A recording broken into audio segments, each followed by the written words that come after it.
Donc je m'appelle Maud, je suis partie pendant 1 an en tant qu'au pair aux États-Unis. Donc moi j'étais en Californie à Los Altos. Pour situer, c'est à 1 heure en train de San Francisco, dans la Silicon Valley. Et je suis partie dans une famille où il y avait 3 enfants.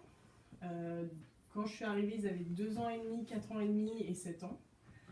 Voilà. La famille, le père était français et la mère vietnamienne, mais qui vivait aux États-Unis depuis très longtemps.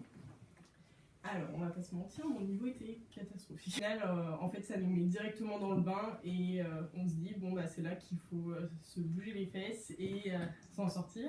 Donc, ensuite, j'ai passé les 3 jours de formation à New York et c'est là aussi où l'anglais, la barrière de la langue est quand même problématique parce que bah, toute la formation est en anglais, vu qu'il y a toutes les nationalités. En fait, on se rend compte qu'en 3 jours, vu qu'on est tous dans le même bain, ça crée vraiment des liens. Moi, je me rappelle, j'étais avec une Allemande dans la chambre, on parlait un peu le langage des signes.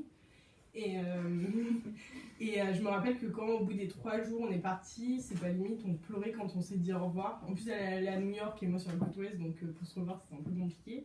Mais ça crée vraiment des liens. Et puis, pour ceux qui n'ont pas visité New York, ça permet aussi de visiter, parce qu'après la journée que vous avez passée, vous pouvez aller vous balader dans New York comme vous voulez. Et puis, l'hôtel est très bien situé, il est à 5 minutes de Times Square.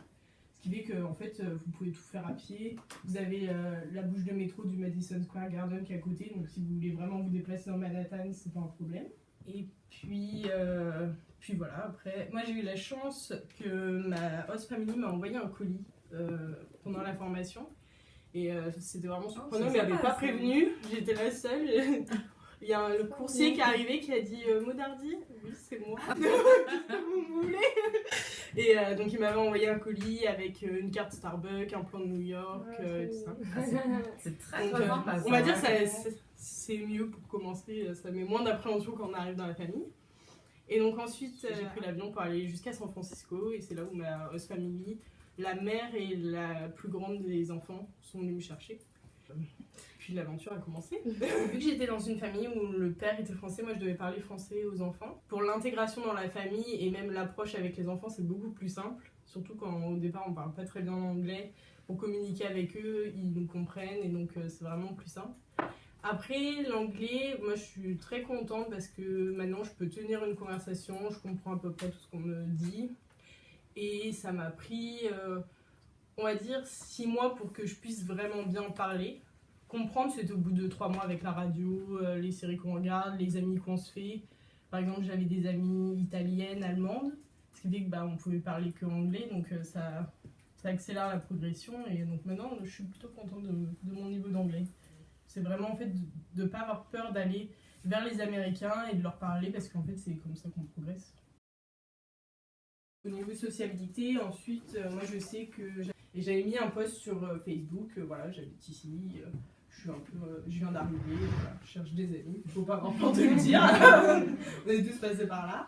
Et je me rappelle, j'ai mon amie belge, Chloé, qui m'avait répondu, on s'était rejoints sur San Francisco. Et au final, elle habitait pas très loin de chez moi. Puis elle avait une amie italienne, puis ensuite on est devenu un groupe de 4. Puis j'ai rencontré aussi au cours d'anglais, puis après rencontré les amis, des amis.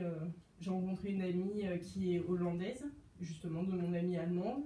Et là, il n'y a pas longtemps, je suis allée à Amsterdam la voir. Donc, c'est sympa. Donc voilà.